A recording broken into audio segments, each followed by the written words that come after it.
یہ بات یاد رہے کہ نبی اکرم صلی اللہ علیہ وآلہ وسلم کی آمد سے پہلے تمام اہل کتاب، چاہے وہ توریت کے ماننے والے ہوں، انجیل کے ماننے والے ہوں، وہ نبی اکرم صلی اللہ علیہ وآلہ وسلم پر ایمان رکھتے تھے، اور اپنے بچوں کو بھی یہ نصیحت کرتے تھے، بلکہ اگر کوئی مرتا تو وہ وصیت کر کے مرتا کہ جب نبی آخر الزماں نبوت کا اعلان فرمائیں تو تم ایمان لانا اور ان کی مدد کرنا۔ لیکن جب نبی اکرم صلی اللہ علیہ وآلہ وسلم تشریف لائے اور آپ نے اعلان نبوت فرمایا تو بہت سے اہل کتاب اپنے ایمان سے اور اپنے وعدے سے پھر گئے۔ لیکن اس آیت کریمہ میں جن اہل کتاب کا ذکر ہے وہ اپنے وعدے سے نہ پھرے۔ جب ان کے سامنے حضور کا دین پیش کیا گیا، قرآن پاک کی آیتیں پڑھی گئیں تو وہ رونے لگے اور نبی اکرم صلی اللہ علیہ وآلہ وسلم کے ہاتھ پر انہوں نے بیعت کی، نبی اکرم صلی اللہ علیہ وآلہ وسلم پر ایمان لے آئے۔ اولئک یؤتون اجرہم مرتین بما صبروا، ان کو ان کا اجر دو بالا دیا جائے گا بدلہ ان کے صبر کا، یعنی انہیں اجر دگنا ملے گا، کیونکہ وہ پہلی کتاب پر بھی ایمان لائے اور قرآن پاک پر بھی ایمان لائے، اس لیے ان کو دگنا اجر ہے۔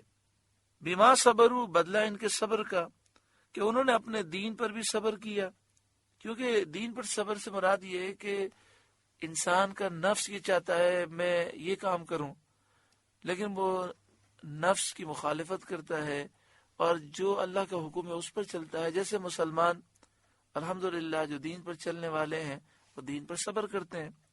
نفس تو یہ کہتا ہے کہ فجر کا وقت ہے میں سوتا رہوں، لیکن وہ مشقت برداشت کرتا ہے اور فجر کی نماز پڑھتا ہے۔ نفس تو کہتا ہے کہ حرام کما لوں، لیکن وہ نفس کی بات نہیں مانتا اور برداشت کرتا ہے، اپنی خواہشات کو کچلتا ہے۔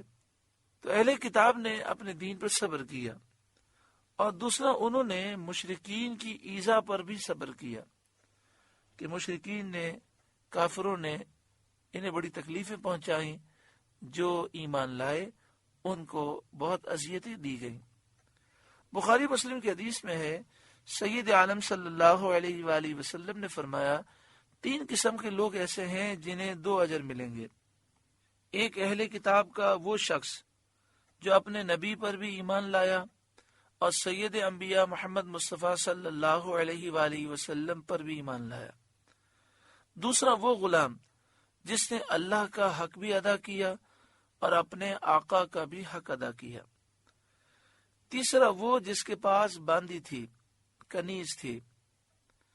یہ حدیث ہم سماعت کر رکھے ہیں، لیکن یہاں پر یہ وضاحت ضروری ہے کہ اس وقت روئے زمین پر کنیزوں اور باندی کا رواج نہیں ہے، نہ کوئی کنیز ہے، نہ کوئی باندی ہے، نہ کوئی غلام ہے۔ یہاں نوکرانی یا نوکر مراد نہیں ہے، غلام سے مراد غلام ہے، نوکر غلام نہیں ہوتا۔ تو پیارے آقا صلی اللہ علیہ وسلم نے فرمایا تیسرا وہ جس کے پاس باندی تھی، جس سے قربت کرتا تھا، پھر اس کو اچھی طرح ادب سکھایا، اچھی تعلیم دی اور آزاد کر کے اس سے نکاح کر لیا، اس کے لیے بھی 2 اجر ہیں۔ وَيَدْرَؤُونَ بِالْحَسَنَةِ السَّيِّئَةَ، اور وہ بھلائی سے برائی کو ٹالتے ہیں، یعنی برائی کو نیکی کے ذریعے، اچھے کام کے ذریعے دور کرتے ہیں۔ اس سے کیا مراد ہے؟ تو فرمایا نیکی کے ذریعے گناہ کو دور کرتے ہیں۔ دوسرا فرمایا حلم کے ذریعے، برداشت کے ذریعے، تحمل کے ذریعے، حلم کے ذریعے وہ ایذا تکلیف کو دور کرتے ہیں۔ حضرت عبداللہ بن عباس رضی اللہ تعالی عنہما نے فرمایا کہ توحید کی شہادت یعنی اشہد ان لا الہ الا اللہ سے شرک کو دور کرتے ہیں۔ یعنی ایک شخص مشرک ہے، جب وہ ایمان لے آتا ہے تو کفر اور شرک اس کا دور ہو جاتا ہے۔ تو یہ اللہ کے نیک بندے لوگوں کو ایمان کی دعوت دیتے ہیں اور اس کے ذریعے ان کے کفر اور شرک کو دور کرتے ہیں۔ وَمِمَّا رَزَقْنَاهُمْ يُنْفِقُونَ، اور ہمارے دیے سے کچھ ہماری راہ میں خرچ کرتے ہیں، یعنی نیکی میں، طاعت میں خرچ کرتے ہیں، صدقہ کرتے ہیں۔ وَإِذَا سَمِعُوا اللَّغْوَ، اور جب بیہودہ بات سنتے ہیں، أَعْرَضُوا عَنْهُ، اس سے تغافل کرتے ہیں، اعراض کرتے ہیں۔ مکہ مکرمہ کے مشرکین مسلمانوں کو گالیاں دیتے تھے کہ تم نے دین چھوڑ دیا، اسلام قبول کر لیا، مسلمانوں کو برا کہتے تھے۔ یہ حضرات ان کی بیہودہ باتیں سن کر اعراض فرماتے۔ وَقَالُوا لَنَا أَعْمَالُنَا، اور کہتے ہیں ہمارے لیے ہمارے عمل، وَلَكُمْ أَعْمَالُكُمْ، اور تمہارے لیے تمہارے عمل، سلام علیکم، بس تم پر سلام، یعنی ہم تمہاری بیہودہ باتوں اور گالیوں کے جواب میں گالیاں نہ دیں گے۔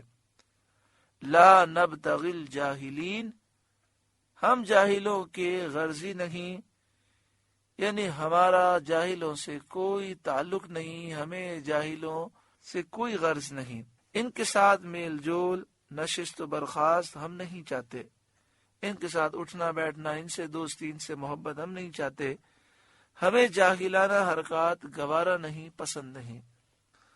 حضرت صدر الافاضل مولانا نعیم الدین مراد آبادی علیہ رحمہ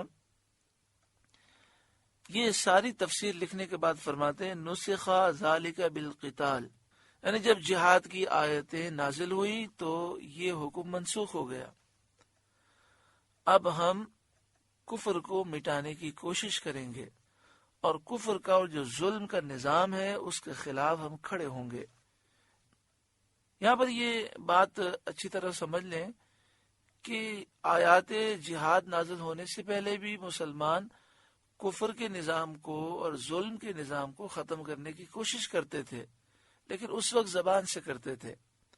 پھر جب جہاد کی آیتیں نازل ہوئیں تو یہ حکم دیا گیا جہاں زبان کی ضرورت ہے وہاں زبان سے کیا جائے، اور جہاں تلوار کی ضرورت ہو وہاں تلوار چلائی جائے، اور ظلم کا نظام، کفر کا نظام اور اس کی طاقت کو توڑ دیا جائے۔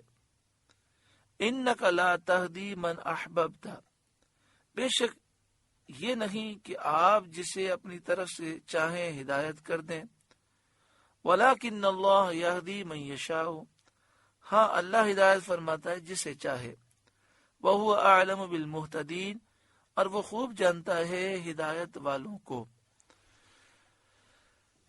نبی اکرم صلی اللہ علیہ وآلہ وسلم اللہ کی عطا سے ہدایت دیتے ہیں، اور نبی اکرم صلی اللہ علیہ وآلہ وسلم کی تعلیمات کے صدقے میں لاکھوں کروڑ لوگ مسلمان ہوئے۔ مگر جب نبی اکرم صلی اللہ علیہ وآلہ وسلم بہت زیادہ کوشش کرتے اور کوئی ایمان نہ لاتا تو آپ بہت زیادہ رنجیدہ ہو جاتے۔ تو اس آیت کریمہ میں آپ کے رنج کو دور کیا گیا۔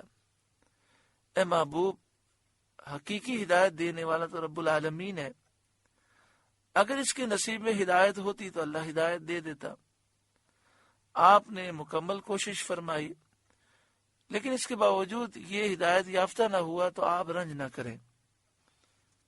جن کے لیے اللہ نے ہدایت مقدر فرمائی، نصیب میں ہدایت لکھی، جو دلائل سے نصیحت حاصل کرنے والے ہیں اور حق بات ماننے والے ہیں، اللہ انہیں جانتا ہے۔ اس آیت کریمہ کا شان نزول کیا ہے؟ اعلیٰ حضرت امام اہل سنت امام احمد رضا علیہ رحمہ کے خلیفہ حضرت صدر افاضل حضرت سید نعیم الدین مراد آبادی علیہ رحمہ نے تفسیر خزائن عرفان میں لکھا، مسلم شریف میں حضرت ابو ہریرہ رضی اللہ تعالیٰ عنہ سے مروی ہے کہ یہ آیت ابو طالب کے حق میں نازل ہوئی۔ نبی کریم صلی اللہ تعالی علیہ وآلہ وسلم نے ان سے ان کی موت کے وقت فرمایا، اے چچا کہو لا الہ الا اللہ، میں تمہارے لیے روز قیامت شاہد ہوں گا، یعنی میں آپ کی قیامت کے دن گواہی دوں گا۔ انہوں نے کہا کہ اگر مجھے قریش کے آر دینے کا اندیشہ نہ ہوتا تو میں ضرور ایمان لا کر تمہاری آنکھ ٹھنڈی کرتا۔